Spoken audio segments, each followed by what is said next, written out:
السلام علیکم دوستو، مسجد حسین بن علی رضی اللہ تعالیٰ عنہ بستی لال شاہ قصور کے یوٹیوب چینل اور فیس بک پیج مسجد.قصور میں آپ کو خوش آمدید کہتے ہیں۔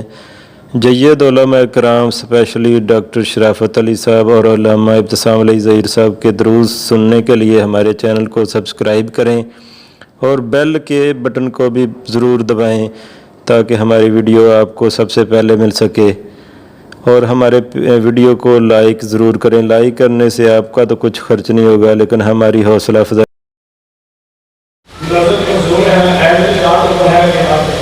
میرے بھائیوں، آنکھوں کے جتنے مسائل ہیں صرف دو کام کرو۔ سب سے پہلا کام لمبا سجدہ کرو۔ ہر نماز کے بعد میرے بھائیوں 5 سے 10 منٹ کا سجدہ کرو۔ الحمدللہ ثم الحمدللہ۔ اس وقت کئی ہزار لوگ اپنی آنکھوں کو ٹھیک کر چکے ہیں صرف سجدہ کرنے سے۔ پہلا کام سجدہ کرو، اور دوسرا کام میرے بھائیوں صبح اٹھ کے نہار منہ اپنا تھوک اپنی آنکھوں میں لگاؤ۔ کیوں لگانا ہے؟ پیارے پیغمبر جناب محمد صلی اللہ علیہ وآلہ وسلم کی اگر آپ سیرت پڑھو گے، ایک جنگ کا موقع تھا، حضرت علی رضی اللہ تعالیٰ عنہ کی آنکھیں خراب تھیں، نبی صلی اللہ علیہ وآلہ وسلم نے اس کی آنکھوں میں کیا لگایا تھا؟ لعاب لگایا تھا۔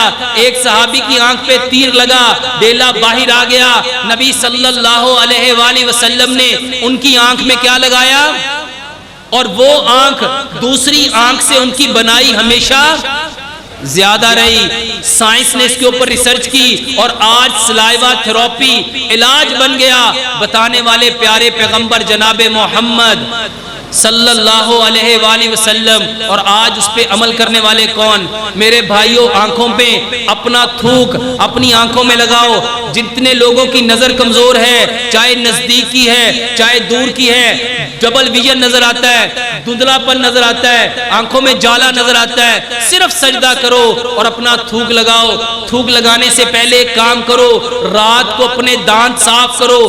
کیلے کے ساتھ 1 انچ کا ٹکڑا کیلے کا لو، برش کے اپوزٹ سائڈ سے اس کو میش کرو، کیلے کے ساتھ اپنے دانت صاف کرو، اور صبح کو اس تھوک کو جو نہار منہ لیا ہے کولی کیے بنا، وہ تھوک اپنی آنکھوں میں لگاؤ۔ بہترین علاج ہے۔